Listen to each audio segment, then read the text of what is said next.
തന്റെ അതിശക്തമായ നിലപാടുകളിലൂടെ എപ്പോഴും കേരളത്തിലെ മാധ്യമങ്ങളിലും സോഷ്യൽ മീഡിയയിലും ചർച്ചയാകാറുള്ള വ്യക്തിത്വമാണ് സന്തോഷ് ജോർജ് കുളങ്ങര.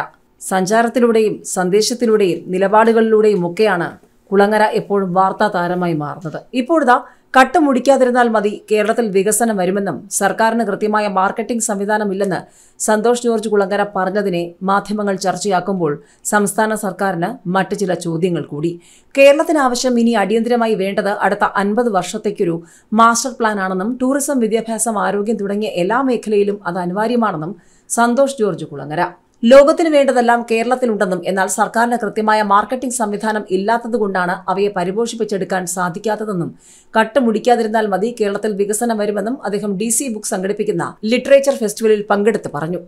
നമ്മുടെ ചരിത്രത്തെയും പാരമ്പര്യത്തെയും ടൂറിസവുമായി ബന്ധപ്പെടുത്തി ലോകത്തിനു മുന്നിൽ പ്രദർശിപ്പിക്കാൻ കഴിഞ്ഞാൽ അടുത്ത 15 വർഷം കൊണ്ട് വിപ്ലവകരമായ മാറ്റം കേരളത്തിലുണ്ടാകുമെന്നും 50 വർഷം കഴിയുമ്പോൾ എന്തൊക്കെ കേരളത്തിൽ നിന്നും നഷ്ടപ്പെടും എന്നൊരു പട്ടിക തയ്യാറാക്കിയാൽ കേരളം സംരക്ഷിക്കപ്പെടുമെന്നും കേരളത്തിന്റെ ദാരിദ്ര്യം മുഴുവൻ കഴിഞ്ഞിട്ട് ഒരു വികസനവും ഇവിടെ ചെയ്യാൻ കഴിയില്ലെന്നും സന്തോഷ് ജോർജ് കുളങ്ങര പറഞ്ഞു.